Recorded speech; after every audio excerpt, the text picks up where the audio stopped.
Right about now, you are listening to the Legacy and Leadership Podcast, a show where we discuss living as a leader worth following, leading others to do the same, and in doing so, leaving a legacy for future generations.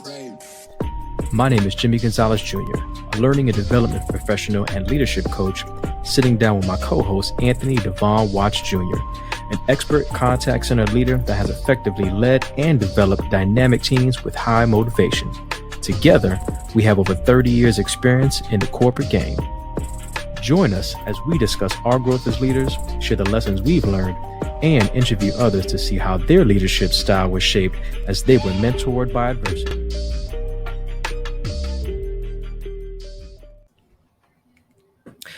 Legacy leaders, hello.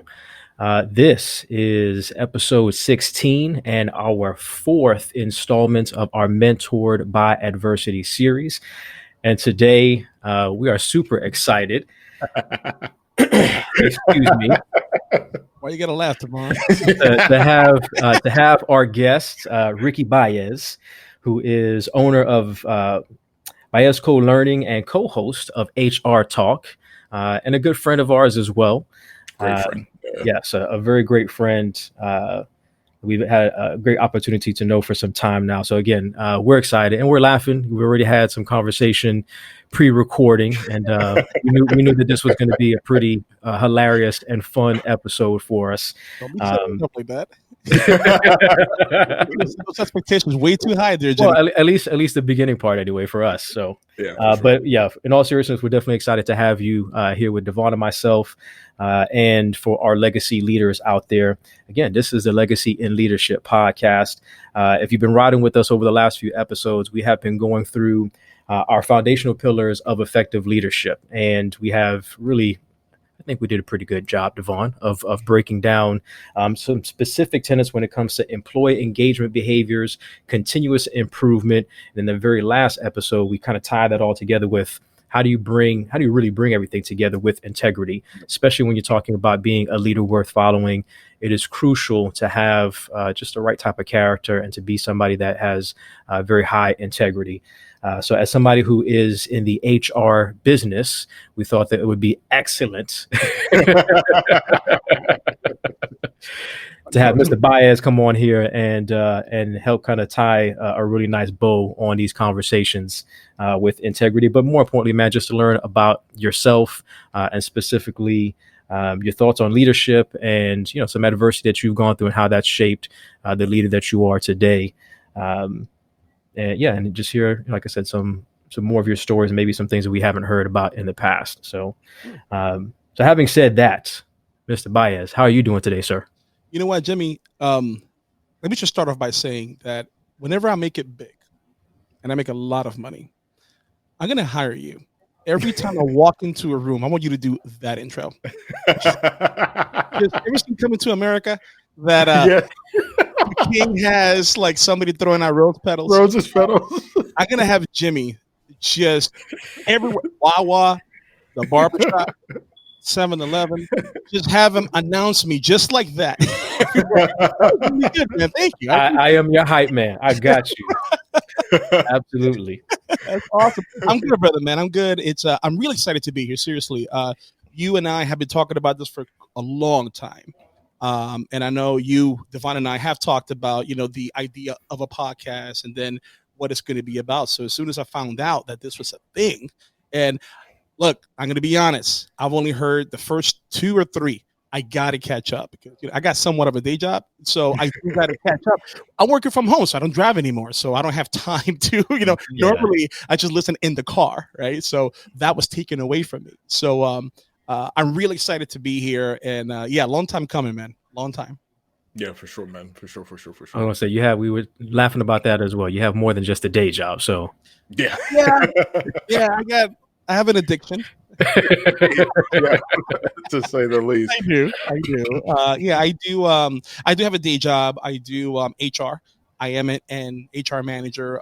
But on the side hustle, I also have the Baez Co-Learning and Development Consultancy firm. I do HR consulting, training and development consulting, and my aim is more so those small to medium-sized businesses that need that HR consultancy, but any business would be the HR person who's just coming out, teaching them how to really run the HR office the way it should be run, not the way it has been run in the past 30 years or so. I also teach for Rollins College. I am an adjunct professor for the Masters of HR program over at Rollins. Go Rollins! We don't have a team. I just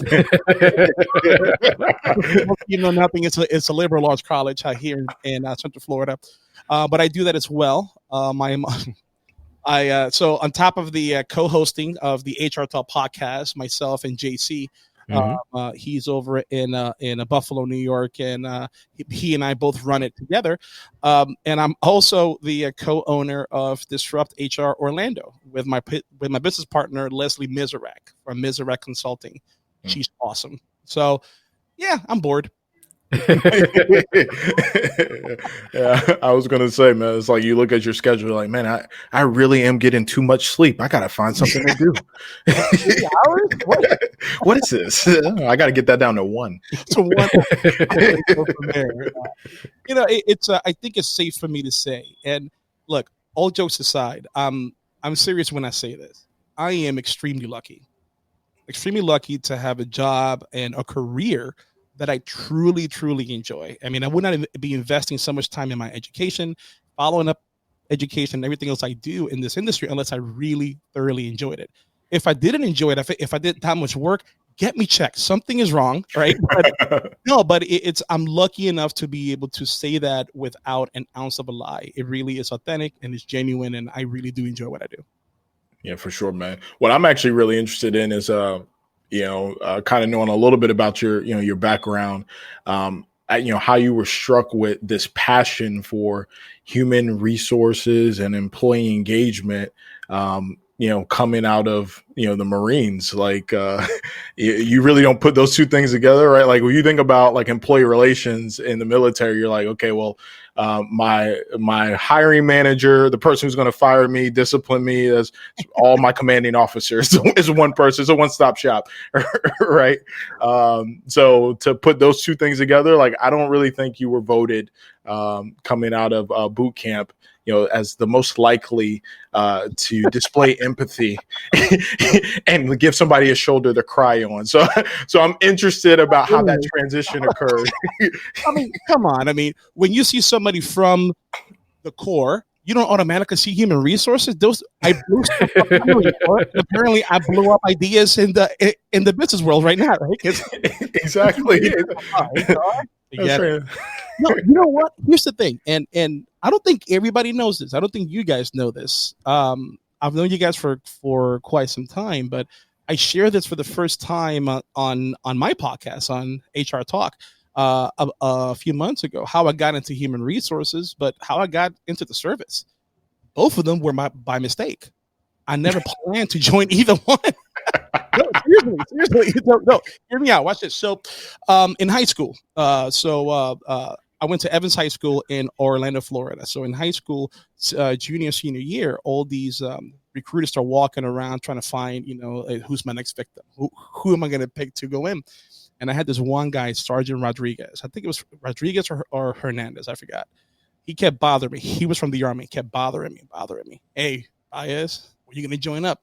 Hey, for 6 months, just been on my back. Back then, in the mid-'90s, we didn't have cell phones, right? So we had the regular phone that you dial. For all you kids out there, I'm about to say, bro, you're dating us. So what happened was after 6 months, I finally said, okay, fine, I'll go meet you. And his office was in Herndon Plaza over by the executive airport. So I go in. Now, first of all, I don't come from a military family at all, right? So I don't know what's an Army guy, what's a Navy guy, what's an Air Force guy. I don't know anything.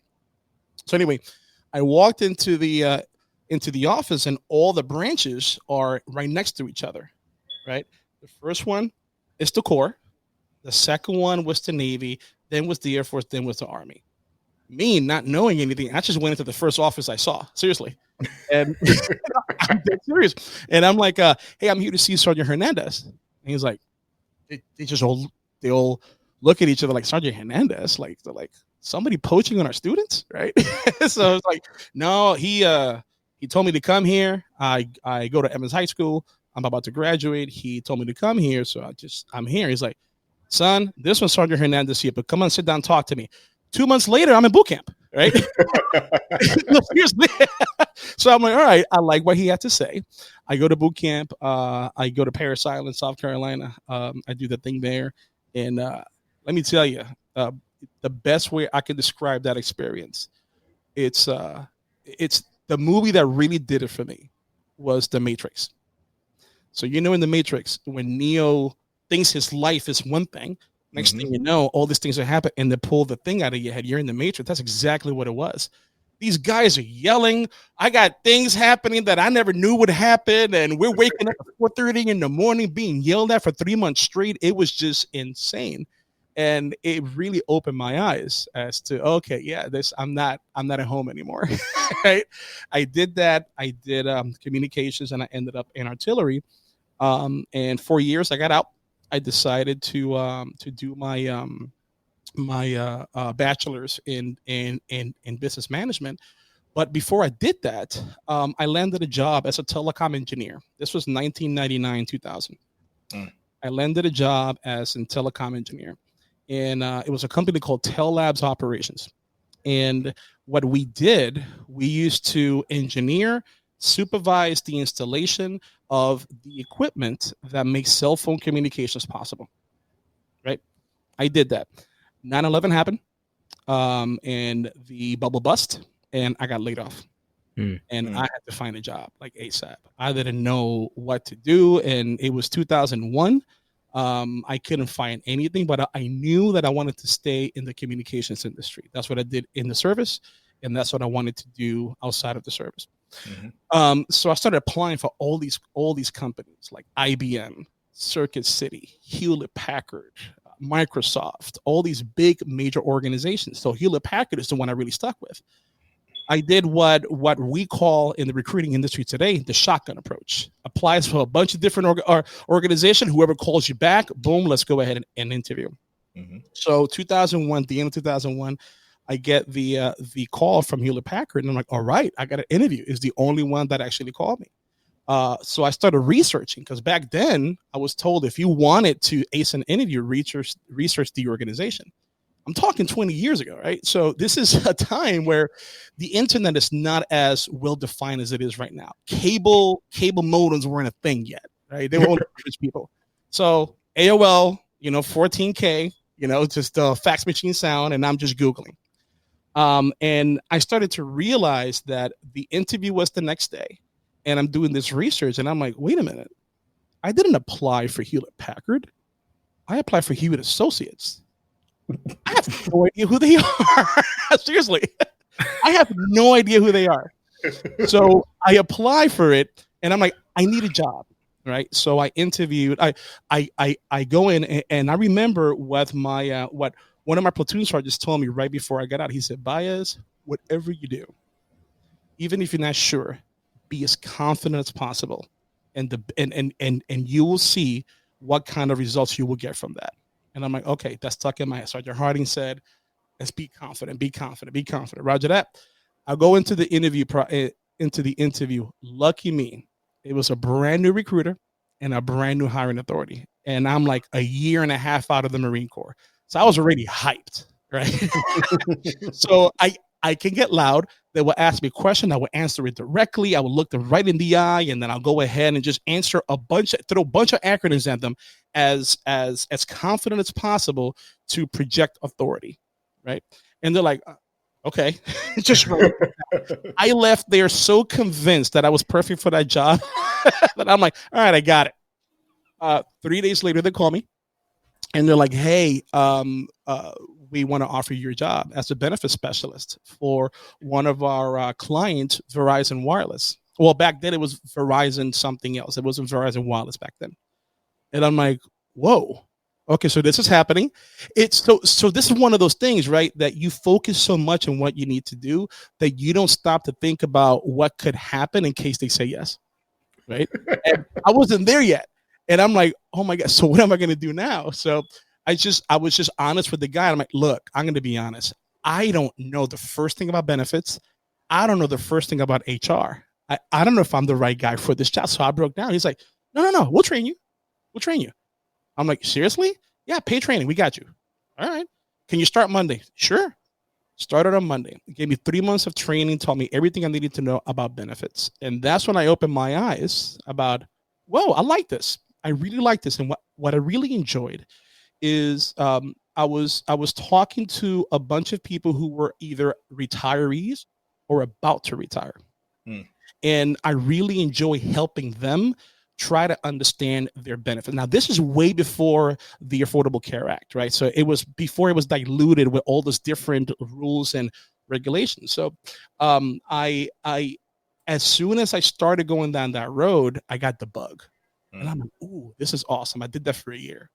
Then a position came up to be a HR specialist. Applied for it, got it. Right. So now I started helping people in the office with their HR stuff. Another position came up, leave management. So now I started doing FMLA and personal leaves and all kinds of things federally and state. And now I really got the bug. That's when I said, all right, let me go to school. I got my GI Bill and I got my bachelor's in business management with a concentration in human resources. Nice. So I stayed there for about 4.5 years until my position got outsourced to India. So that got outsourced, and I'm like, well, I ain't moving over there. I got to find somewhere else to go. And that's when I got the position at Orange County government. And I started doing benefits there. And then I got promoted for training and employee relations. And then I got into unions, and it just shot up from there. Senior manager of employee relations for the school board, employee relations manager for Darden Restaurants, Transform Co., master. That's how I got the bug. So when I teach HR, when people ask me exactly what you just did, Devon, like, how did you end up in HR? I didn't. It's that career picked me. I mean, think about it. I mean, what person in the right mind would say, when I grow up, I want to be HR? Who does that? Nobody knows what that is until later on in life. Either you're involved in the hiring process or you're being investigated, and that's probably your HR. But that's how I got into it. I got there by mistake. Gotcha. Yeah, you're right. It's not like you're like, man, that investigation. I mean, I lost my job, but it was really cool. I think I want to do that in the future. So what I appreciate about that, though, right, just kind of hearing your story and you telling us a little bit about how you got to where you're at, is I admire the level of integrity, to be honest with you, that it took to, you got an offer in front of you, right? Like, especially when you think about like the market crash. You're desperate, right? You need to find something. This is the first person that called you back. You did the shotgun approach. You went in there and you were overconfident and just answered directly, and they extended the offer. And it's very easy in that moment to just kind of keep that overconfidence going, right? But you actually stopped and you were like, hey, look, man, I got to be honest with you. I love the opportunity, but I don't know the first thing about how to do this effectively. I think that just speaks volumes about your character. I think those certain attributes, like especially from an integrity perspective, is something that you just carry with you consistently in life. Like, you may not have had everything together, like none of us do, right? But in a moment where your character can really come through and shine, like, that's, you expose your character. Like, hey, I'm gonna be real with you. Like, I'm ready to learn and I'm excited, but I don't know jack squat about what we're about to get into, right? So I think that's a pretty cool to hear, man. Well, and I got that from the core, because I got to tell you, one of the things they really beat into you is just integrity, how you act when nobody's looking, right? And while you're going through boot camp and while you're going through all those different things that you experience in the Marine Corps, you don't really think about how valuable that is until later on in life when you start to appreciate it. Just like growing up, right? Once you grow up, you don't realize the heartaches you're giving your parents growing up with your antics, but you don't begin to appreciate that until A, you're going through it yourself as a parent, or B, facts. You start to realize what your parents went through. So same thing here, right? I didn't realize how that was ingrained in me until that one moment, because look, the last thing I want to do is misrepresent myself. right? And I didn't want to start that career, just on the wrong foot. But Right. thankfully, they were like, "No, we got you. We'll train you." We just like how confident you were. I'm like, "Oh, okay." Okay, well, yeah, I bring that all the time. All right, Sergeant Harding. Good job. Yeah, thanks, Sergeant. He's right. I got hired. Right.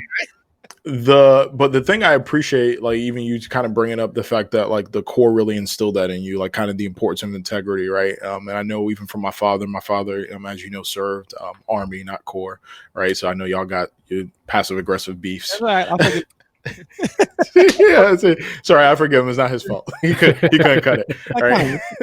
Yeah. Right. But what I appreciate about really just kind of that military discipline, that military upbringing, right, is the way that they instill not just integrity for yourself, but the integrity or the accountability of your peers, right? Like the accountability of your bunkmates, of your fellow corpsmen, like to the extent that you're being held to a standard, you're being held to a high standard, a certain standard of integrity by the same people that you serve with. So you don't need, drill sergeant or gunny, right, to check you, right, because your bunkmate is going to check you first. They'll check you. Absolutely. Right, they'll check you first, and so I just admire that, because that's definitely a skill set that is scarce when you talk about like the private sector, right? And you can tell the mark of people who come from that background of high accountability, because they carry it with themselves once they make the transition. Well, here's, to me personally, what really is a motivator. Now, look, I strive to do the best. I strive to be as transparent as possible. I can always be transparent with my job, right? But I'll never lie. I'm never going to tell you something that's not. I'll just say I can't tell you. I'd rather say that and be genuine than lie and say, no, I don't know. Yes, I do know, whatever the case may be. So quick story on that.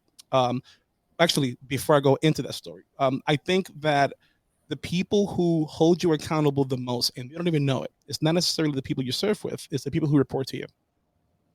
So when you're leading a team, you have to understand what kind of shoes you're filling, because these folks are looking at everything you're doing. Every single thing you're doing, and whatever you do, whatever you put out there, they take it in. If you put out crap, they're going to be crappy employees. If you put out quality product, they're going to be a quality employee. I remember a long time ago, and Devon, you know this story. I was conducting an investigation, right? It was a drug-related investigation, and somebody admitted to me that they were doing specific kinds of drugs in the investigation, right? Now, Normally, I would just flat out say, look, just be careful, because whatever you tell me, I have to investigate. And this happened a while ago, but I have my subordinate in there with me, and she was watching. And so what am I going to do? Right? So I have to act on it. Now, I didn't like acting on it, right? Because one thing had nothing to do with the other, but at the end of the day, it was a policy violation, right? But because my employee was there, not that I was going to do something different, but that was just a good check and balance for me, that the reason I did what I did with that specific situation and actually pulled the trigger to take some action because of what they've admitted to me, I just had to do it because that person was there. Now, what is integrity? Integrity is you doing the same thing whether that person is there or not. Mm-hmm. Right? Now, to be honest, I would not have done anything differently, but more so because she was there, my associate was there, I have to set a really good example. So I hear what you're saying about your bunkmates and the people who are serving with you, but I think more importantly, the people who look up to you, the people who report to you, you got to do it for them because they're watching every single thing you're doing. Well said. Yeah, well said, man. Well said. No, I mean, that definitely fits in, part of, right, the premise of what we like to talk about is how do you become a leader worth following, but then how do you develop other people to do the same? And as leaders, we kind of talk about being in the fishbowl, and it is very important from an integrity standpoint to make sure you're always doing the right thing, whether people are watching or not. But as a leader, people are watching, they're observing what you're doing, they're observing how you're going to react in certain situations. And especially when it comes to the people on your team that you're trying to mentor, you're trying to groom, you're trying to develop, that you always show them the right response, So yeah, definitely an important aspect to think about. really quick, man, you mentioned, and even before you said it, I was in my mind, like, I will be remiss if I did not say, you are from Evans, alumni of Evans High School. Go Big Green. Right. So you are the second guest that we've had on as one of our guests for our Mentor by Adversity. Our second episode, we had Judge Gisela Laurent, who's also an Evan alum. So yeah, I'm just proud of our school, man. I'm proud of us representing for Evans High School. So Trojans. That makes me sad because Evans put out some quality folks. Why not 50? Well, seriously, just two. We're just getting started. I mean, this is episode 16. So, all right, 50 and 50. Okay. Nah, man, Evans was a good time, man. Evans, for those of you who listen, don't know the Central Florida area, Evans is a notorious school for football. At least back then, they had in the early 90s a phenomenal football program. We were awesome. Yes. Yeah, it's still pretty good now, but those were. I mean, we're talking about championship days in the early mid 90s. Yeah, so. Yeah, it was fun. I mean, Evans is a different school now because I know when I graduated from there, it was a completely different school, and where it is, Silver Star over in Pine Hills. You and I grew up in that area. Yeah. But when I worked as a senior employee relations manager for Orange County Public Schools, I went back to Evans, and I'm like, let me see who's still around. There was some teachers still around, and I'm like, oh my God, this person's still here. That person's still there, but it's a completely different school. They pumped a lot of money into it, but I'm definitely proud. Love that school. So, all right, you got to keep that going there, Jim. We will keep that going. But yeah, I'm proud of that fact as well. So, you mentioned your team, man. So I wanted to ask, the question. As a leader, and even just hearing, kind of the background of how you fell into the Marines and how you kind of fell into the realm of HR, as you were going through those different scenarios and learning and just kind of growing, yourself as a person, where was that moment that you knew or you kind of felt that within the Marine Corps, within HR, but really that central component of leadership, like that was your calling, was to not just be in HR, but to be a leader within that space? So it's not something that happened. It's something I witnessed or something I didn't witness, right? In the Marine Corps, obviously, there's a different kind of leadership. I mean, if you applied Marine Corps leadership to the HR world, I'll be sued, fired, and arrested. Right. And you know what? And here's look, I love the time I served. I served with some amazing people. I got some brothers out of it. I have more brothers that are not blood related than are. Right. And actually JC, the co-host of the HR Talk podcast, he and I served together. That's how he and I met. Right. But it's when I got out, it was really tough because I was 22 years old.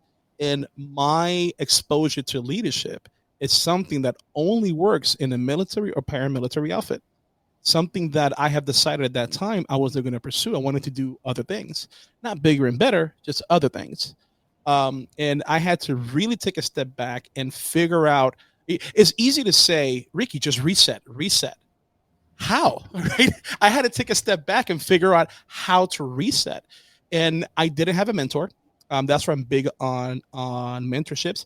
Google wasn't as prevalent as it is right now. So there wasn't much for me to go off of. I mean, go to the library? Good luck with that.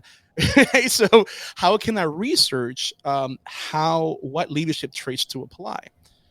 So I had a hard time with that when I was leading a group of 25 installers in the Telabs, and one of them mouthed off at me. I just grabbed them by the collar, instinct.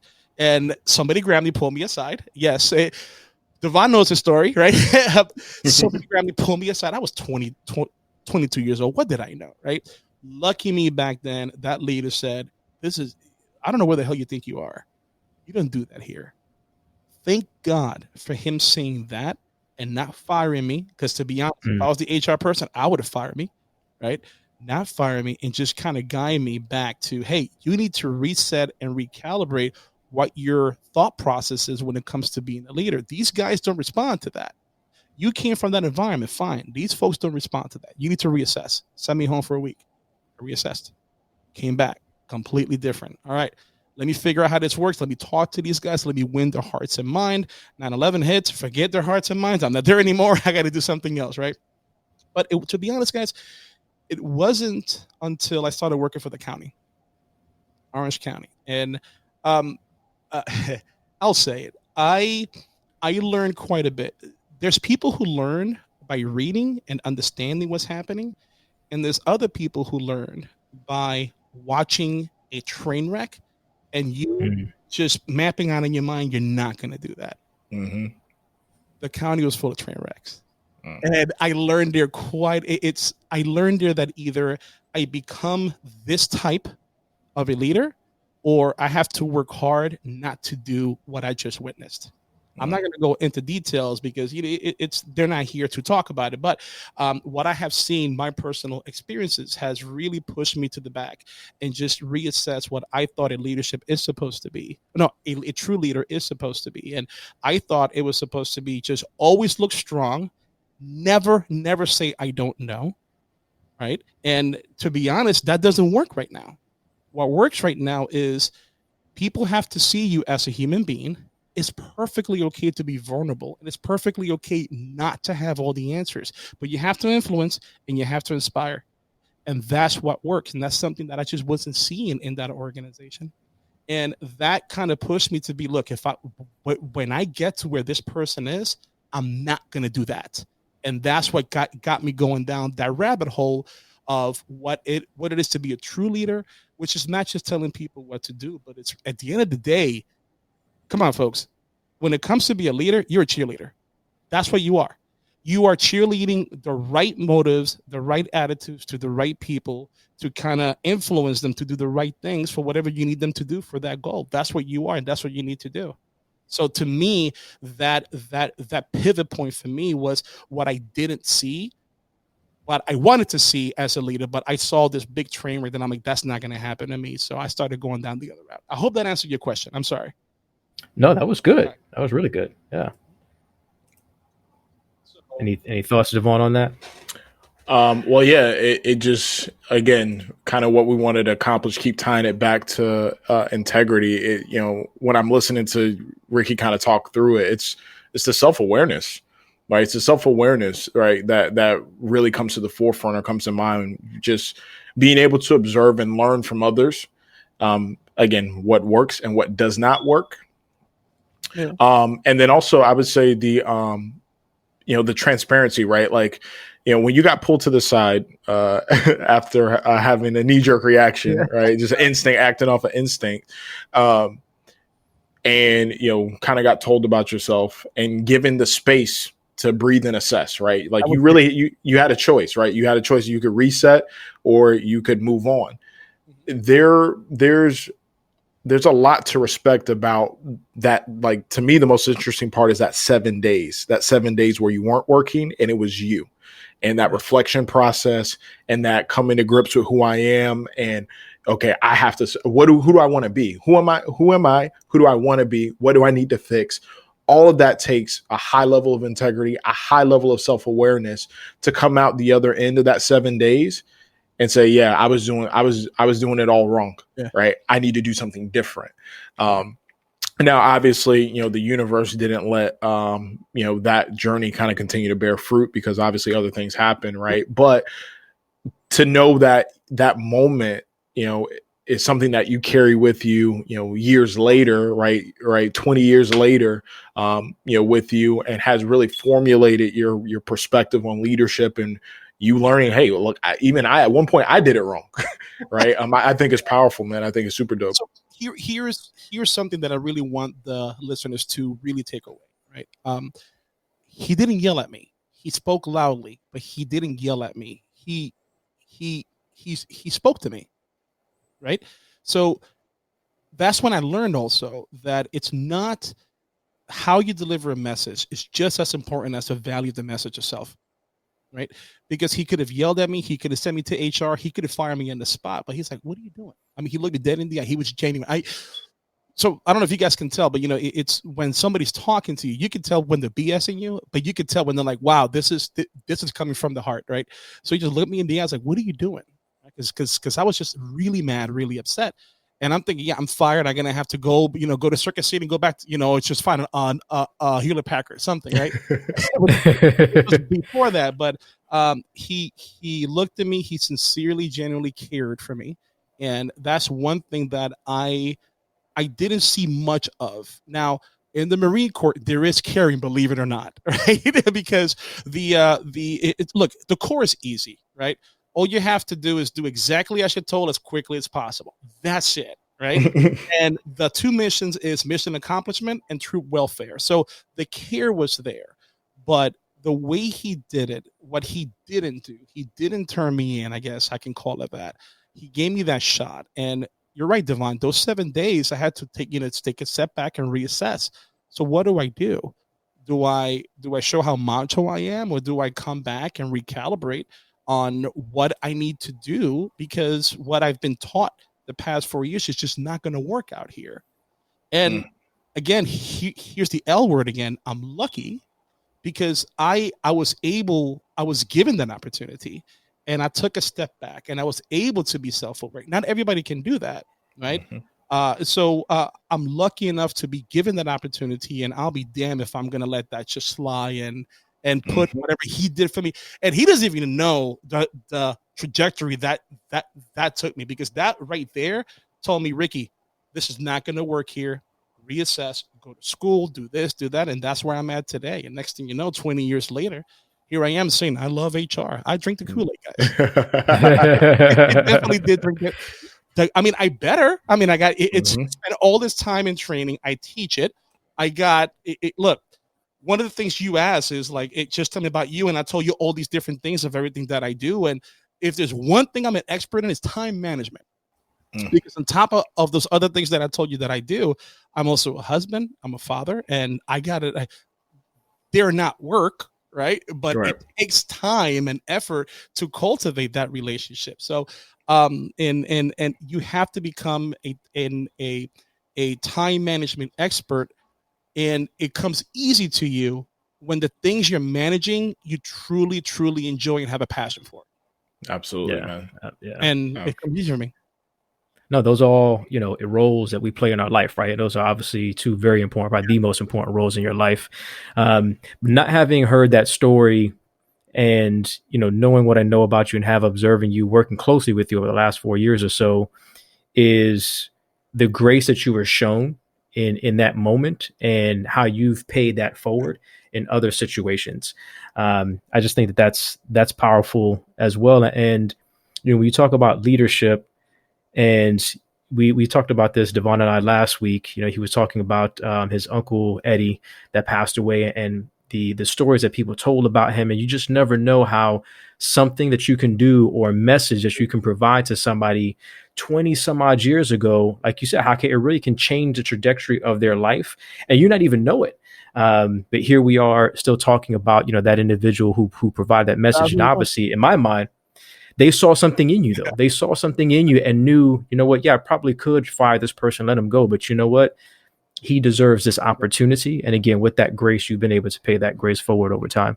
Absolutely. And now it's crazy because I didn't make that connection until now. Right? I really did not. So it's the way I lead my teams, and it's hard to explain now. I let them run the show. Seriously, I let them run the show. And you guys have seen how I work with my team, because I'm in the camp that if I hire somebody for a skill set, it's because I have a need on my team that I don't have, a skill set that I need that I don't have, that I'm willing to pay for, hence why I'm hiring somebody.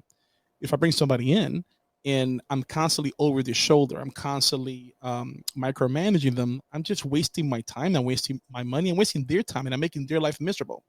Just so what I do when I get to a new team, the first thing that I do before I start barking out orders and learning policy is learn them. Get to know them as a human being. And it took me a long time to figure that piece out. That piece didn't get to me until my last years at the county. my last year's at the county, it hit me because I was invited. So being in HR, right?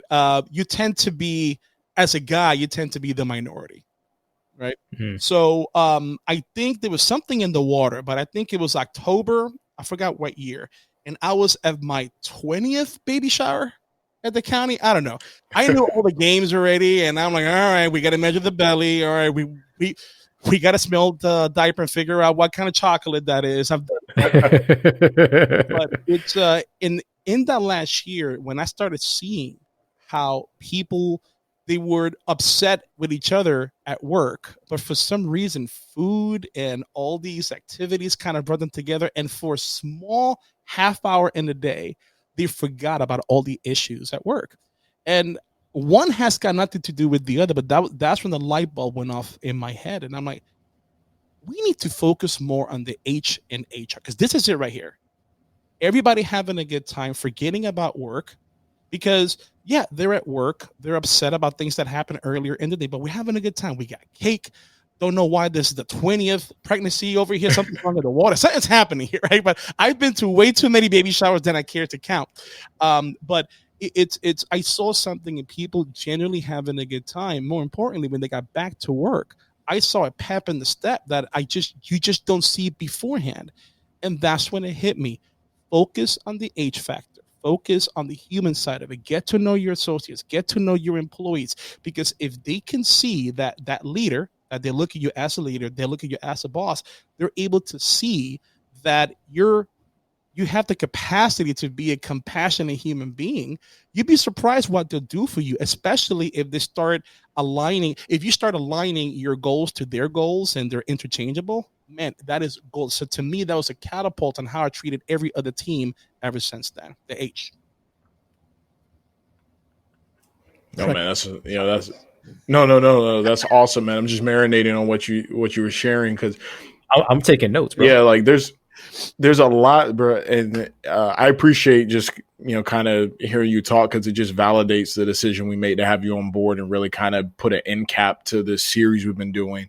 Like, you're hitting on so many notes about integrity, man. Just from the conversation that he had with you, and you talked about how he delivered it, right? Well, one of the things we touched on about integrity is that a leader with high integrity is able to speak truth, but do so in a respectful manner, right? You talked about having to check your ego after having the 7-day break, right? And then coming back, right? And we talk about the fact that a leader with high integrity has humility, right? And then how you carry that grace forward, and how, you make sure that, because I can attest to this, you are highly transparent in your communication. But again, it's still always done. Yeah. Yeah. Some people say too much, like, man, Ricky, come on, man. But again, every single time it's done with the utmost respect. And you and I have actually been involved in some difficult discussions with folks where we've impacted their employment. And again, just the H, like you overemphasize on leading, in that H area of just the human aspect of it, whether we're furloughing people, or we had to do mass layoffs, or somebody, express something that we have to take action on, or, even on the flip side, where somebody is literally has, cussed us out from A to Z, has done wrong by the organization, has done extremely unethical stuff. And we, you still find the grace to communicate from a human perspective and a compassionate perspective, despite what they may be giving us back, man. So it's just awesome to kind of see the behind the scenes of what led you to be the type of leader that you are, that I know you to be. So this is awesome, bro. Thank you. And if I can add one thing for the listeners out, and look, it's, I know if we would have had this show 10, 15 years ago, I would have been in a suit. I would have I am HR. It took me some hard, and I mean hard meditation and thinking about where I wanted to take this HR career, right? And the reason the reason I'm having a beer with you guys, well, I'm having the beer. I don't know what you guys are having, but I'm having the beer talking about HR and not worrying about how I come across, is because I do believe in being authentic. and that's it. That's something that's easier said than done. And for the longest time, I was following the money, and I got it. I just was not happy at all. I was not happy. You know, I got to Darden. The money was really good, but here's the thing. It hit me while I was there that a lot of people, especially when I started conducting interviews, especially when I started seeing people, that in an interview, it's amazing how everybody in an interview all talks and feel the same way about everything. Why? Because they're putting on a show, right? They're leading with the best foot forward, and then you find out who they really are 6 months later. Now you have issues. So I decided a long time before I started working over with you guys, I'm like, you know what? Forget it. I'm not gonna put on that facade anymore. I'm just gonna go out there and be me. I'm gonna show what I can do, and if it works, awesome. If it doesn't, oh well. But here's the thing: the people who hire you, because of how true you came across, that is the organization that you're gonna spend the most time in because you were honest from the get-go. Versus you putting a facade, and then 6 months later you get comfortable. Like that's not the person I hired. Now I started doing that and I lost a lot of interviews that way. And it took my wife to see from the outside looking. And that's why everybody needs their rock, right? And she's my rock. So it took her to come back and say, you know what? So what if you didn't get it? So you wasn't going to be happy there anyway, because they're not hiring you for you, right? They're declining you for you. So do you really want to go there? And I'm like, that makes sense. I almost said it. Sorry. That makes sense. Oh, good. I'm getting into it. You know what, babe? You're 100% right. That makes sense. The next interview was over at where I met you guys. Guys, I went in there and I did not have a care in the world. How I'm talking to you right now is exactly how I interviewed, right? And it was with the GM, the 2 ops manager, and the senior director of HR. And I went in and I just started talking how I talk right now. I was me. I was authentic. But when it came time to talk about HR and what my thought process in HR, they were like, whoa, okay, that makes sense.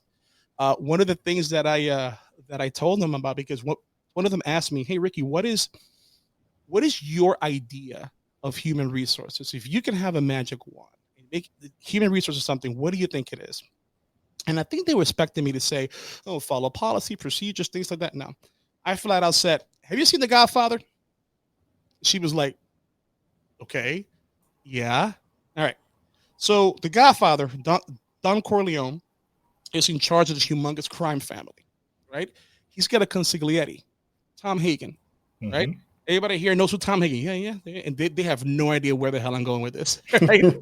The other 2 OMs are like this, just looking like, what is he talking about? And I told them, look, whenever the Godfather wants to do a hit on the other families or get into a new business, he never ever does so without consulting with the consigliere.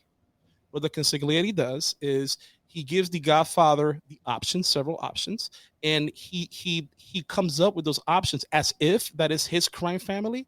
But he has to remember that at the end of the day, whatever the Godfather chooses is the Godfather's crime family. You're the advisor. So I told that person, I'm like, you're the godmother. I'm your consigliere. I'm here to tell you what you should or should not do. But at the end of the day, it's your call. Right. But before we do that, you and I are going to build a relationship so tight that we're going to be in this room. When you say, hey, Ricky, I'm going to do this. I'm going to say, if you want a law named after you in 5 years, go ahead and do that, because you're going to get yourself in trouble. And we can hash it out right there in that office. But once we hash it out, we walk out that door, we're a team. Because at the end of the day, this is your business. And I am your HR consultant. My job is to make sure you stay out of trouble and you make money in the process. So they were all like, what in the look? I'm thinking, I lost this one too. They were so shocked because I dropped a couple of F-bombs in there, right? And by the way, that's a no-go, folks. That's a no-go. Just because it worked out for me, it doesn't mean it's going to work out for you. So next thing you know, I'm driving home, and at that point in time, that recruiter was in Texas. So he called me, and he's like, Ricky, what happened in there? And I'm like, I know, I didn't get it. They want you to start tomorrow. So can you start tomorrow? I'm like, oh, wow. So that's how, and look, and I'm still there. So what does that tell you? Right. So I guess what I'm saying is that don't be afraid of being authentic. Don't be afraid of showing people your true colors. There's nothing wrong with showing true colors, right? Because if you, especially being in human resources, right? And Devon and I, it's we've had a lot of conversations that I'm like, dude, we can't go that route. And here's why we can't go that route. But I'm not going to leave them like that, right? Because what I would say is we can't go that route. Where do you want to go? Over there? Okay, here's what we need to do, right? So another analogy when it comes to human resources, a lot of people think that human resources is the cop trying to find somebody and put him in jail, right? I look at it differently. I look at it as, look, you want to go from Miami to New York as quickly as possible, right? I'm going to be the cop that's going to show you how to get there under the speed limit and not get in trouble. I'm not looking to get you in trouble. I'm looking to get you to where you need to be. And that right there is how I'm proud in building the relationship that I have, because it's especially in HR, there's a huge misconception. You know what? No, I'll take it back. Not a misconception. There is a huge black eye that the industry has, because they've got that horrible stigma, the horrible reputation of being the ones that always throws the monkey wrench into the machine, right? When somebody has an idea, they're like, let's see what HR has to say. And here they come telling them how many different ways they can get in trouble. And that creates friction, right? And that doesn't build relationship. That doesn't build a partnership. But what if I go in there and I just find out how they tick, how you tick? Do you like coffee? What kind of coffee do you like? How many kids you got? Do you like Sons of Anarchy? Do you like Star Wars? No, I'm freaking quitting, because I'm not going to work for somebody who doesn't like Star Wars, right? I'm a Star Wars guy. We know that. But seriously, if you build those relationships first, again, focusing on the human aspect in HR, there's nothing that can get in the way to break that relationship. And you'd be surprised how people go from, let's get HR involved to see what they say, from that to, you know what, let's see what HR has to say about that, to get that vested interest. So being authentic, folks, let me tell you, it's harder than it looks. It's harder than it sounds. It will cost you some relationships. It will cost you some opportunities. If you're mad about that, you have to take a step back and assess how important is being authentic to you. If you're thinking that you're going to lose a lot of valuable relationships because of it. So to me, it's been a godsend for the past 8 years. It really has. Yeah. Well, I love the fact that, you kind of talk about being authentic, how it's led to some powerful partnerships, and again, even predating me, but us being able to work together. I think the clearest example of that, to be honest with you, is the fact that we haven't had a reason to work together, right, for almost a year now, and we're this is something we do in our leisure as a hobby, right, from a podcast perspective. And for me, somebody in operation, I'm getting a check for this. No. It'll be in the mail. Write it off. No, write it off. Don't you guys have free work that you do pro bono you can claim or something? I'm all out. But I think there's a story to be told about just kind of the type of partner you are when you have a former operations partner that says, well, shit, I want to hang out on a Tuesday and chop it up and do a podcast. Let me call my HR partner, my former HR partner, and let's just hang out. Nobody does that. No, zero people do. Yeah, I think most people in operations will look at me like, hold on, wait, you wanted to get your former HR partner on the phone? Like, yeah, man.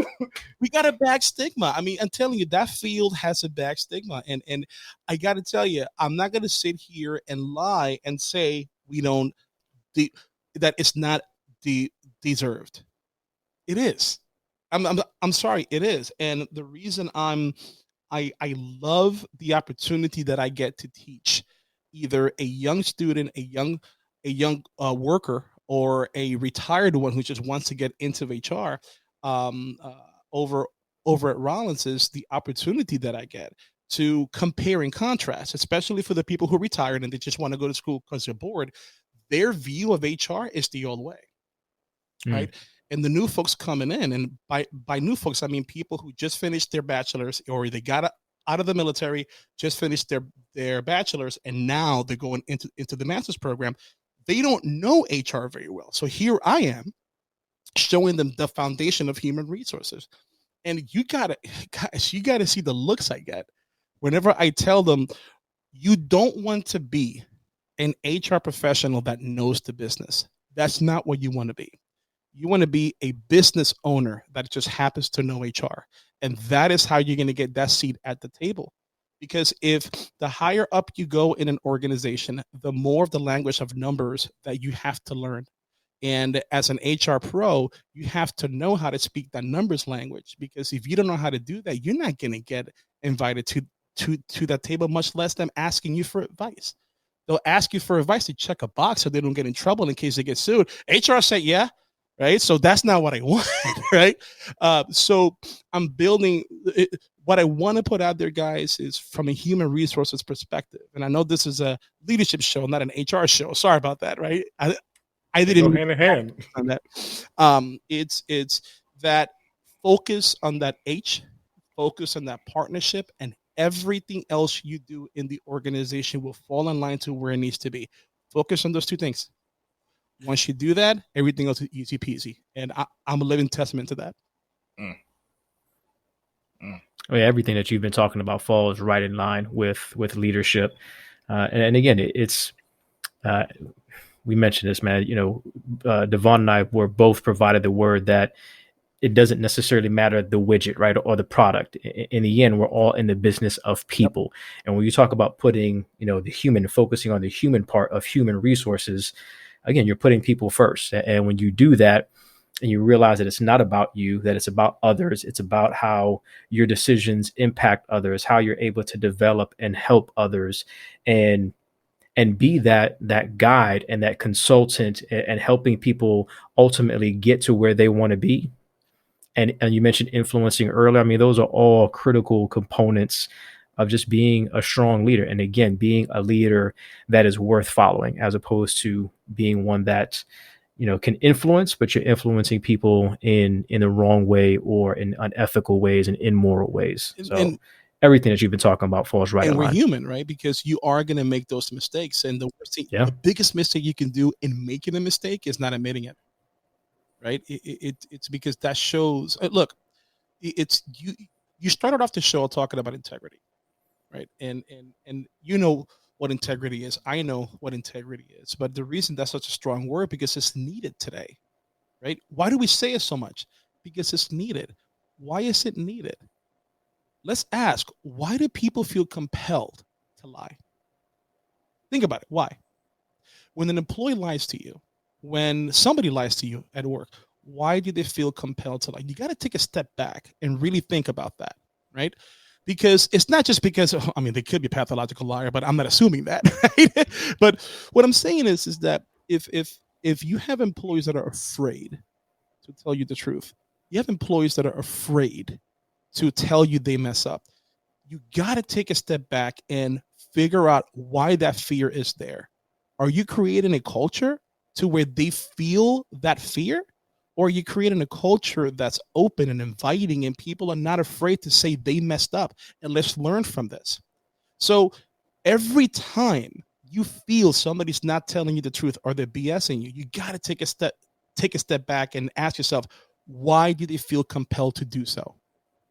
And if it's something you can do about it, address the lying, address that issue. But if there's something you can do about that culture, it is up to you as the leader. You do have the burden of that responsibility to take a step back and reassess what that culture really is. Because let me tell you, folks, and we were talking about this a little bit before the show started. If you create a culture to where employees feel comfortable coming to you because they messed up, if you create a culture where employees feel okay, feel comfortable in speaking up, I guarantee if another organization down the street dangles $10,000 a year more, they're going to say no. Why? Because they find the culture you have created there is just that much more valuable. Some people realize it right away. Some people don't. Some people leave, forget him. They're like, oh, this sucked. And they come right back. We've seen it, right? We have seen it. Mm-hmm. So it's you do have that responsibility when somebody lies or now, look, I tell my team all the time, right? If you mess up and you know about it, I better hear from you first. You tell me first, not because I want to catch it, because I want to catch it early and let's sit back. Let's talk about it. What happened here? What happened there? My biggest power player, you guys know her, my biggest power player right now. She's made many mistakes, right? But she's told me, hey, boss, I did this. What happened today? No, yesterday. What happened yesterday? And she made me laugh because she's like, have you had your coffee yet? No. Call me back when you do. I'm like, oh, what happened?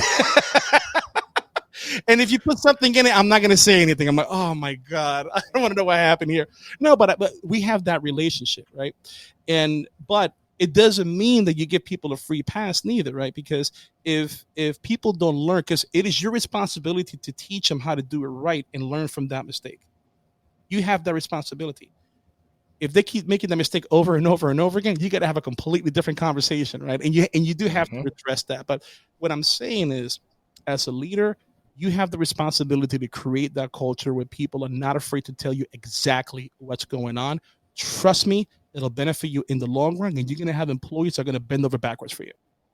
I've seen it. Ricky's been dropping bars and nuggets like the entire conversation, man. I was love it. I was going to say, yeah, for our legacy leaders out there talking about mining, I mean, it's not hard to find all the nuggets that he's been dropping. And I'm taking a look at my notes from the last 3 episodes that we've done. He just mentioned culture, talking about employee development. We talked about, humility and self-awareness, having sound judgment. I mean, just everything that we've been discussing, again, not just the last podcast, but the last 3 episodes. Definitely Ricky has touched upon a lot of those. I'm glad people look at me. If they look at just the video, they're like, he is not an HR. Not. Well, I wanted to say that too, to our folks out there listening that, maybe find themselves as recruiters or in the HR space.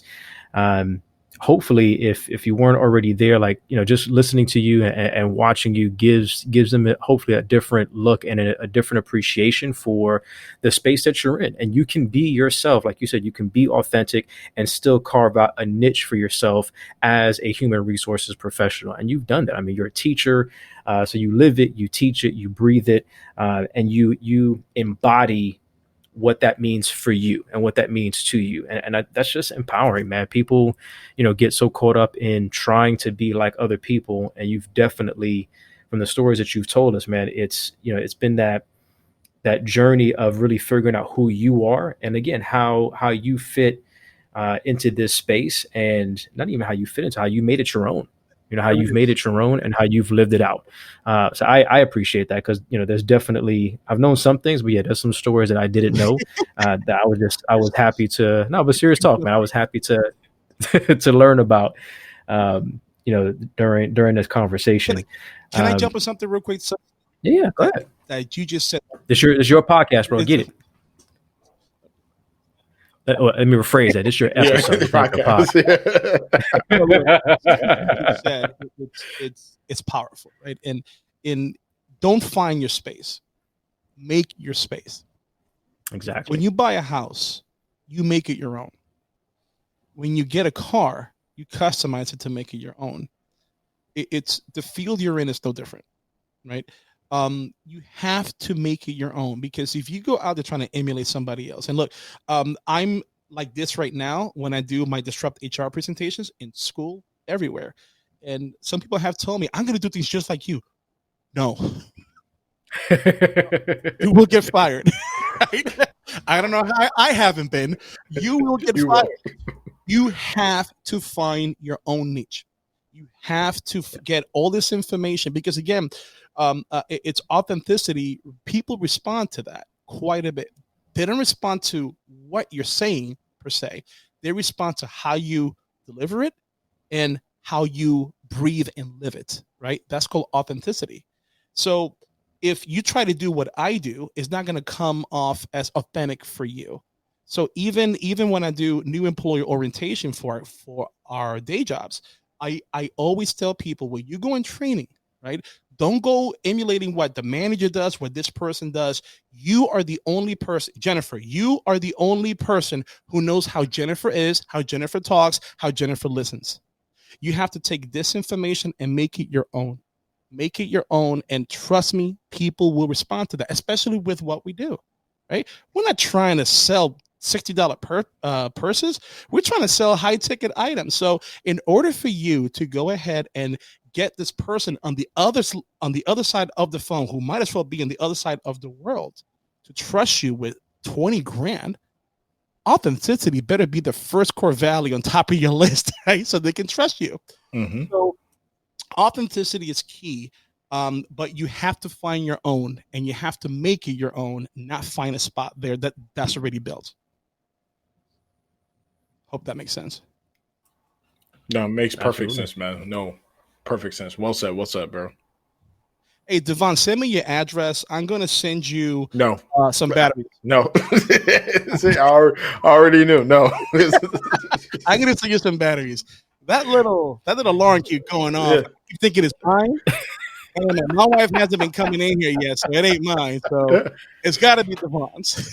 So it is, but here's the thing, bro. I already popped it open. It doesn't take batteries. It's hardwired into the townhome. You need a new house. You just need Yeah, rip that thing off, have them come fix it. Yeah, I got to put in a ticket. Put in a ticket, bro, before we record next Always bring week. it back to work. We got to put in a ticket. That's awesome. Man, so many, again, golden nuggets that you've dropped. I do want to ask, though, again, this is our session of Mentor by Adversity. Adversity in your life. What has adversity taught you about leadership, maybe that you've gone through at an earlier age in the Marine Corps? But what has adversity taught you about leadership that you carry with you today, or that has affected and developed you to be the leader that you are today? So I'm going to get a little bit deep here. So follow me, okay? All right. I grew up religious. I'm more spiritual now, right? Not necessarily because I grew up Catholic, and look, I'm Puerto Rican. Puerto Rico, New York here, Catholic is there. Mm-hmm. Right? So I went to the military, did a bunch of other things, and so now I have a different perspective in life. And the thing about leadership, and just the negative, I don't want to say the negative aspects, but as far as adversity is concerned, to me, is how it's quick to remind you that you don't know all the answers. You're not the best at anything. You are just a regular human being, and you are going to make mistakes. For somebody young coming up, it's hard, right? Because when you think you got the bull by the horns, the bull kind of shows you, you're a little human. I'm a bull. Get out of my face. Right? And actually in college, it's funny. The one thing I learned in school is how much I didn't know. And just think about that for a second, right? Because before you go to school, actually as a kid, right? As a teenager, you think you know the world, and your parents have never been through whatever issues you're going through right now, right? And you think you know everything. And before I went to college, I thought I knew everything. And I thought it was a humbling experience, right? Because college didn't necessarily taught me, it didn't teach me different things, like different tangible products. It taught me how to think, how to research, Mm-hmm. how to find information, how to analyze that, how to think critically. So one of the things that really sticks to me is I love negative experiences because it checks you, dude. It checks you. So I tell all of my students and everybody is, don't be afraid of negative experiences. That will balance you. That will ground you. And you take those negative experiences and you handle them properly. You get healthy conflict, right? Respect for one another, and have those conversations. And just that gut punch really resets that whole system for you to say, I don't know everything. So if there's anything that I'm taking, is that I'm continuously learning, And the reason I brought up the whole religious piece is because I'm big into space right now. I'm reading a lot into astronomy, all the different galaxies out there, and you start thinking, God, all the things I'm worried about right now, and we're just a little tiny speck in life, and that puts everything into perspective about what's really important. And to me, it's about being authentic and being just that human. And folks, there's nothing wrong with showing how vulnerable you are. Your associates, your employees need to see that. You would be surprised how much more they'll connect with you versus showing what a powerful person you are, right? But if you show that you've made mistakes, and remember, they're watching how you deal with those mistakes, and how you, more importantly, how you deal with people you normally don't get along with, but you do it just because a job has to be done, right? So again, that kind of sets you back, it recalibrates you, and it just teaches you to just be that human being. So to me, that's the one thing that I'm taking away with it, and I hope my associates see it and my students see it. To be honest, more importantly, my son. I really want my son to because he's 7, right?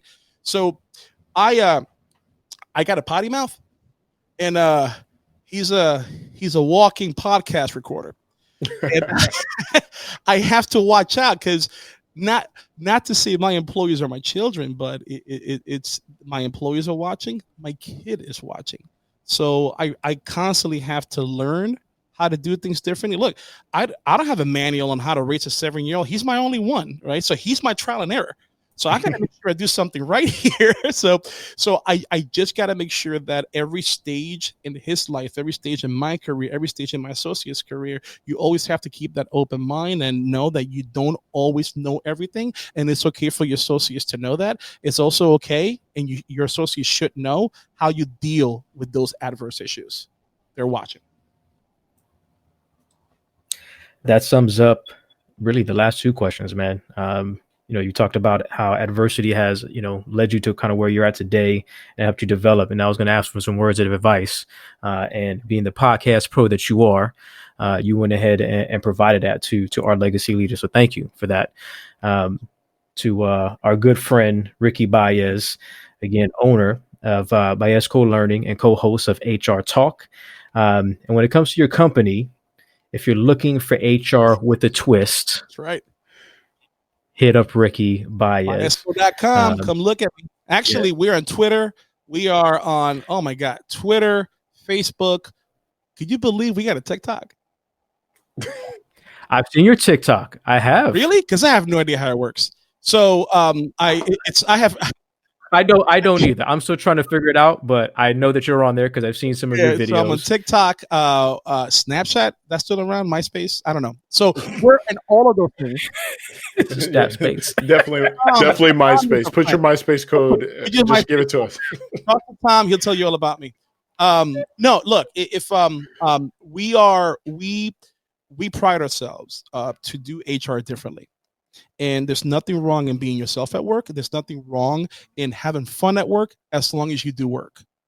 So we do start off by making sure our clients know who they're going to hire, who they want to hire, who they want in their organization, who they don't want in their organization. Then you lay that foundation.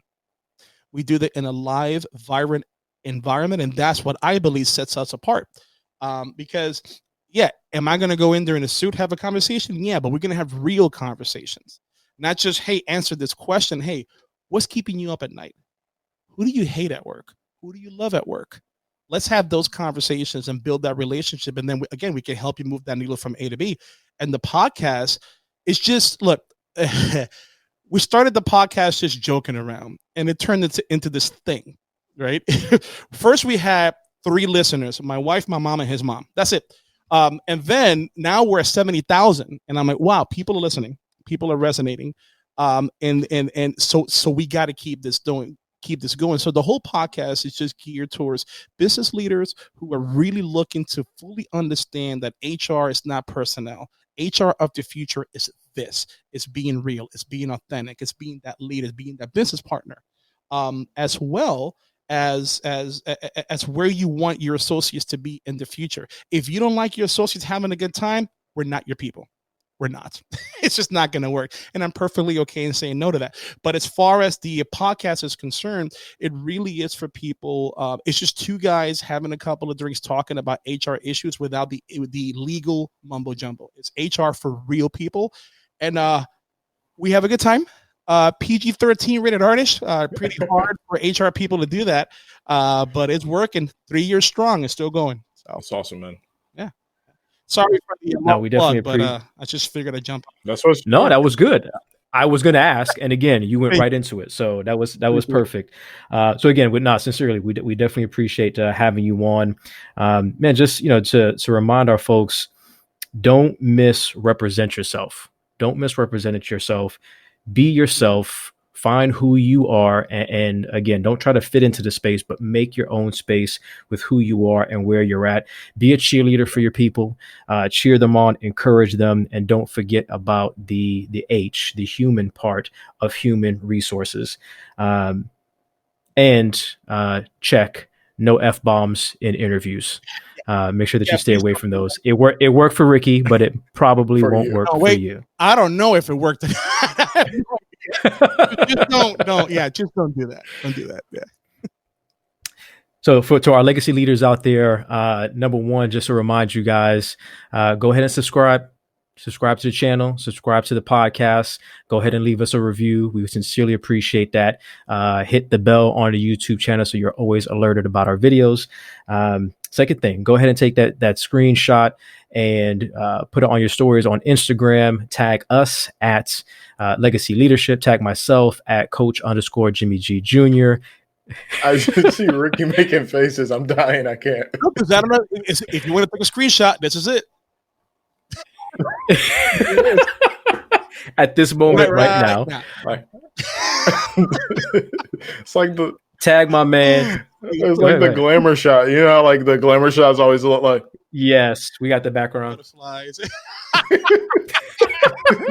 You always gotta like not look at the camera in the glamour shot. It has it like off center. Look away. Like what's over there? What's over there? Oh, bubbles and seahorses. Okay. And that's the shot. One. That's the shot. We're good. We're good. Sorry. Last but not least, share the podcast. With all your friends and family. Let them know about HR Talk as well. I'm sure you're going to love it. And if you don't, still share it because somebody else might really appreciate it. And again, there was a lot of great nuggets that you were able to receive today. And I'm sure, man, after 3 years, there's a whole bunch of episodes and a heap of some good laughs and some really good information about just being real in HR. So definitely check out HR Talk as well. And again, share the Legacy and Leadership podcast to all of our legacy leaders out there. We appreciate you guys very much. Stay tuned as we get into our next series. I think we're going to be taking it back and kind of really focusing on some leadership 101 aspects as we round out the next 3 series leading up to our next installment of Mentored by Adversity. So again, thank you, Devon, my co-host. Thank you, Ricky Baez, again for joining us. This was fun. It really it was definitely fun. Once every 10 years, man. Come on. Yeah, we gotta make it a habit next week. Oh, next week. Yes, for our listeners, we will be on HR Talk, so we'll let you guys know exactly when that's coming up. But thank you again very much. This is Jimmie Gonzalez, your co-host of the Legacy and Leadership podcast. Until next time, legacy leaders, God bless and stay encouraged. Have a good one. Take care.